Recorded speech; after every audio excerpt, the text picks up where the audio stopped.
అందరికీ నమస్కారం. మిత్రులారా, మీకు తుమ్ములు వస్తుంటాయా? తుమ్ముల మనిషి అన్నవాడికి ఎవరికైనా తుమ్ములు వస్తాయి కదా. మీకు రావసారా అని అడుగుతాను. నాకు కూడా వస్తాయండి, తుమ్ములు వస్తాయి. తుమ్మడం అనేది మనిషి లక్షణం. ఓకే, జంతువులు కూడా తుమ్ముతాయండి. ఇంట్లో పెట్స్ చూడండి, అప్పుడప్పుడు తుమ్ముతుంటాయి. ఓకే, ఈ తుమ్ము అనేది ఎందుకు వస్తుందంటే,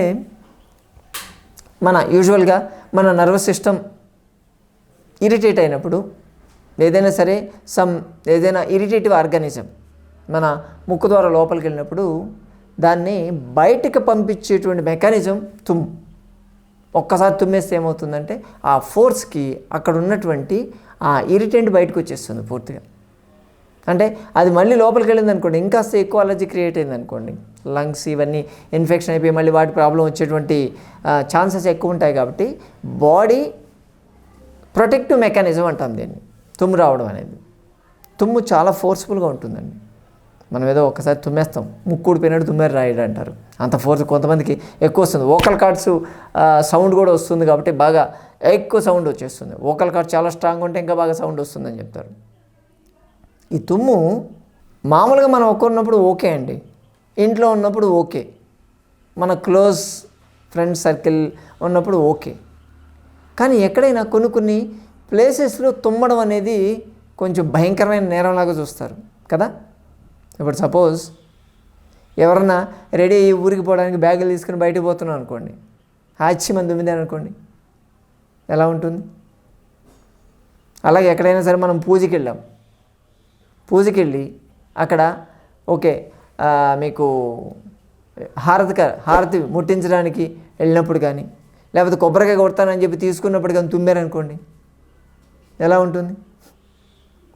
పెళ్ళికి వెళ్ళి తాళిబొట్టు కట్టేటప్పుడు తుమ్మారనుకోండి, ఎంత భయంకరంగా ఉంటుందండి, ఆలోచించండి ఒకసారి. అందుకే ఆ ఈ తుమ్మే వాళ్ళని రక్షించడానికే అక్కడ బ్యాండ్ మేళం వాయిస్తారు. బాబు సన్నాయి మేళం కొత్త కొట్ట, బాగా గట్టి మేళం అని చెప్తుంటారు చూసారా. అంటే ఇటువంటి తుమ్ములేమి వినిపించకుండా ఉండడానికి కొడతారనమాట, అపశకునాలు రాకుండా ఉండడానికి. గుడిలో కూడా అంతే. గుడిలో ఎక్కడైనా తుమ్ముతూ ఉన్నారనుకోండి, ఎలా ఉంటుంది? తుమ్ము వచ్చినప్పుడు అసలు ఎవరు ఏమనరండి. ఇటువంటి సిచ్యువేషన్లో ఎవరు ఏమనరు మనల్ని. తుమ్మిన తర్వాత మన వైపు చూసారా ఒక చూపు, నిజమండి, వెళ్ళి ఎక్కడైనా సరే దూకి చచ్చిపోదాం అనిపిస్తుంది. అంత భయంకరంగా చూస్తారు జనాలు, ఒక విలన్ని చూసినట్టు చూస్తారు అంతే. ఆ పెళ్ళెప్పుడు తుమ్మారనుకోండి, మరి వాళ్ళకి ఏ గొడవలైనా మీరు తుమ్మడం వల్ల అయిందని చెప్తారు. వాళ్ళు కొట్టుకోవడం తర్వాత సంగతి, మీరు తుమ్మారు కాబట్టి అది అయిందని చెప్తారు. కాబట్టి చాలా ఎంబరాసింగ్గా ఉంటుంది. ఎవరైనా వీపీ ఉన్నారు మీ ముందు, పెద్దవాళ్ళు ఎవరో మాట్లాడుతున్నారు, అప్పుడు మీకు తుమ్ము వస్తే. సో యూజువల్గా చాలామంది ఓకే అటువంటి పరిస్థితుల్లో అంటే నేరం ఘోరం అన్నట్టు వాళ్ళు జనాలు చూస్తుంటారు కాబట్టి మనం కూడా హెసిటేట్ చేస్తూ ఉంటాం. చాలామంది ఆ తుమ్ముని ఆపడానికి ట్రై చేస్తారు.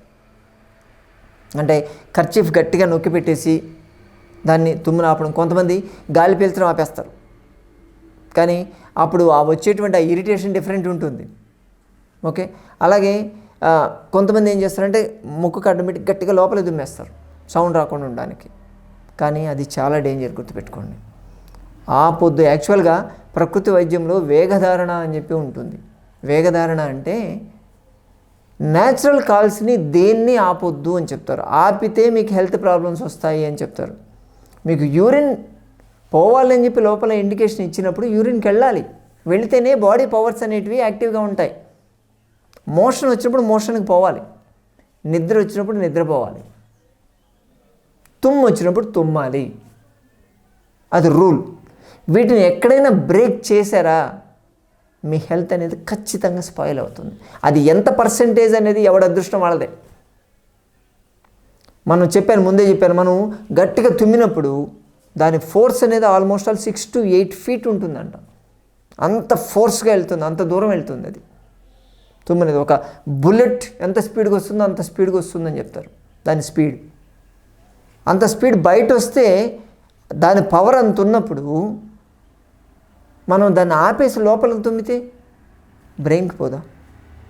ఆ ప్రెషర్ లోపల ఎలా ఉంటుందండి? ఇక్కడ ఆపేసి దాన్ని గట్టిగా లోపల అంటే ఇక్కడ ఉన్నటువంటి సైనస్లు, ఐస్, ఫ్రంట్ ఉండేటువంటి 4 బ్రెయిన్, వీటికి ఎఫెక్ట్ కొడుతుంది. మనం గమనించాం ఇటువంటివి. ఈస్టేషన్ ట్యూబ్స్, ఈ మౌత్ లోపల నుంచి మీరు లోపల దాన్ని ఆపేస్తే యూస్టేడియన్ ట్యూబ్స్ ఎఫెక్ట్ అయితే మన చెవులు పనిచేయడం మానేస్తాయి, బ్రెయిన్కి స్ట్రోకులు లాంటివి వచ్చేటువంటి ఛాన్సెస్ ఉంటుంది. అంటే ఎవరైనా తుమ్ము వచ్చిందా అన్నది కాదు, తుమ్మినందువల్ల అంత ప్రెషర్ పడుతుంది లోపల. కాబట్టి తుమ్ముని ఆపడము అంటే మనం హెల్త్ ప్రాబ్లమ్స్ని కోరి తెచ్చుకోవడమే. ముందు ఇరిటెంట్స్కి ఎక్స్పోజ్ కాకుండా ఉండాలి. అంటే అది మన చేతిలో ఉండదు, ఏది దేనికి ఇరిటెంట్ అవుతుంది, ఏది ముక్కులోకి పోతుందో మనకు తెలీదు. కాబట్టి మిత్రులారా, మేము సజెస్ట్ చేసేది వీలైతే ఫ్రీగా తుమ్మేయండి. ఇటువంటి చెప్పాను చూసారా, పెళ్ళి తాళిబొట్టు కట్టపోయే ముందు తుమ్మడం అంటే ఆగండి నాకు తుమ్ము వస్తుంది ఆపమంటే ఆగరు. కానీ మిగతా వాళ్ళు ఎక్కడైనా సరే మన ఫ్రెండ్ సర్కిల్లో, బంధువుల సర్కిల్లో ఎక్కడైనా ఉన్నప్పుడు దేవుడి దగ్గర పూజారి గారు 1 నిమిషం ఆగండి అని చెప్పి మీరు తుమ్మడం బెటర్. తుమ్మొస్తుంది ఆగండి అని చెప్తే ఓకే, చెప్పారు కాబట్టి బెటర్. ఆ టైంలో మనకు తుమ్మలేదు అనే ఫీలింగ్ ఉంటుంది. చెప్పి తుమ్మడం అనేది అదొక మేనర్, ప్రాపర్ మేనర్. నాకు తుమ్మొస్తుంది ఆగండి అని చెప్పేసి మీరు ఫ్రీగా తుమ్మండి. దాన్ని బలవంతంగా 10 మంది కోసం అని చెప్పి మీ హెల్త్ స్పాయిల్ చేసుకోవద్దు. మరి చెప్పలేని పరిస్థితి ఉంటే, చెప్పలేని పరిస్థితుల్లో సంజీవిని నేచర్ క్యూర్ మీకు ఒక టిప్ చెప్తుంది. ఆక్యుప్రెషర్ ఈ పాయింట్ కానీ మీరు కానీ స్టిమ్యులేట్ చేస్తే మీ తుమ్ము ఆగిపోతుంది. నిజం, ఎక్సలెంట్ రెమెడీ. మీ ముక్కుకి పైపేదానికి మధ్యలో మీకు ఒక రిడ్జ్ ఉంది కదా, రైట్. ఈ రిడ్జ్లో మీరు వేలు పెట్టి ప్రెస్ చేయండి, గట్టిగా ప్రెస్ చేయాలి. ఆ పైన ఉన్నటువంటి ఆ మధ్యలో పెట్టేసి మీరు గట్టిగా ప్రెస్ చేస్తే మీ తుమ్ము ఆగిపోతుంది. నిజం, డైరెక్ట్గా స్టిమ్యులేట్ చేస్తుంది. అది నర్వస్ సిస్టమ్ని స్టిమ్యులేట్ చేసి దాన్ని తుమ్ము అయితే ఆగిపోతుంది. కొంతమందికి మేబీ అదొక 15-20 మినిట్స్ తర్వాత రావచ్చు. ఇరిటెంట్ లోపల ఉంది కాబట్టి ఖచ్చితంగా అది పంపించాలి, బయటకైతే పంపించాలి. అప్పటికైతే ఆ సమయానికైతే అది పోస్ట్పోన్ అవుతుంది. 10-15 నిమిషాల తర్వాత కూడా మనం తుమ్మలేని పరిస్థితి ఉందా, మళ్ళీ వచ్చేటప్పుడు మళ్ళీ నొక్కుదాం. ఆ ప్రాసెస్ అయితే బాడీ ఖచ్చితంగా చేస్తుంది, ఇరిటెంట్ని బయటకు పంపించడం అయితే చేస్తుంది.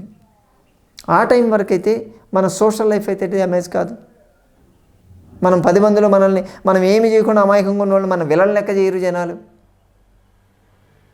మనం ఫ్రీగా కూడా ఉండొచ్చు. చాలామందిని నేను చూశాను, తుమ్ములు ఎక్కువ వచ్చేవాళ్ళు లోపల ఫంక్షన్ అంతా అవుతూ ఉంటే డోర్ దగ్గర కూర్చుంటారు. లోపలికి రాంటే రారు అసలు వాళ్ళు. ఎందుకంటే నాకు తుమ్ము వస్తుంది, అదొక భయం. మళ్ళీ లోపలికి వస్తే అంత ఇబ్బంది అవుతుంది కదా, తుమ్ము వస్తే బయటికి వెళ్ళి తుమ్మేసి వస్తుంటారు వాళ్ళు. కానీ ఇటువంటి హెజిటేషన్స్ చాలా ఎక్కువ ఉంటాయండి. ముఖ్యంగా లేడీస్కి ఇంకా ప్రాబ్లం ఉంది. జెంట్స్ అంటే ఆడ కూర్చుంటారు, లేడీస్ ఎక్కడ కూర్చుంటారండి, లోపల ఉంటారు వాళ్ళు. అటువంటి వాళ్ళు చేయాల్సినటువంటి ప్రాక్టీస్ ఇది. ఈ పాయింట్, ఈ ఆక్యుప్రెషర్ పాయింట్ కానీ మీరు కానీ స్టిమ్యులేట్ చేయగలిగితే మీ తుమ్ము ప్రాబ్లం అనేది ఎప్పుడూ ఇబ్బంది పెట్టదు. ధైర్యంగా ఉండొచ్చు. మీరు ట్రై చేయండి, ఎక్సలెంట్ పని చేస్తుంది. రిజల్ట్స్ 100% రిజల్ట్స్ ఉన్నాయి. మేము పర్సనల్గా వాడతాం. ఇది రిజల్ట్స్ అనేది ఉంటుంది, మీరు వాడతారు ఖచ్చితంగా. మీ దగ్గర నుంచి పాజిటివ్ రెస్పాన్సే వస్తుంది. చూడండి, మీరే పెడతారు, కామెంట్స్ పెడతారు ఈ రోజుల్లో. మిత్రులారా, ఇటువంటి చిన్న చిట్కాలు ఫాలో అవుతూ మనకు రోజువారీ ఎదురయ్యేటి దైనందిన సమస్యల నుంచి కూడా బయటకు పోవడానికి సంజీవిని ప్రకృతాశ్రమం మీకు ఇటువంటి వీడియోలు చేస్తుంది. అందరికీ ధన్యవాదాలు. ప్రతి శని ఆదివారాల్లో హైదరాబాద్ మొయినాబాద్ జేబీఐటి కాలేజ్ దగ్గర ఉన్నటువంటి సంజీవిని ప్రకృతాశ్రమానికి మీరు రావచ్చు. అక్కడ మీ ఆరోగ్య సమస్యల గురించి స్వయంగా నాతో చర్చించి మీ పరిష్కార మార్గాలు కూడా మీరు తెలుసుకోవచ్చు. అక్కడ మీకు ప్రకృతి ఆహారం కూడా అందించబడుతుంది. కింద స్క్రోల్ అవుతున్న నెంబర్కి ఫోన్ చేయడానికి ట్రై చేయండి. ఎందుకంటే విపరీతమైన కాల్ ఉంటుంది, మాకు అంత స్టాఫ్ లేరు కాబట్టి లిఫ్ట్ చేయలేకపోవచ్చు. లిఫ్ట్ చేయలేకపోతే మీరు విసుక్కోకుండా కొంచెం ఆ నెంబర్కి మీరు మెసేజ్ పెట్టేసి రావచ్చు. అలాగే ఈ సిటీలో ఉన్న వాళ్ళు అయితే 10 to 5 మధ్యలో మీరు రావచ్చు. మరో వీడియోతో మళ్ళీ కలుసుకుందాం. నమస్కారం.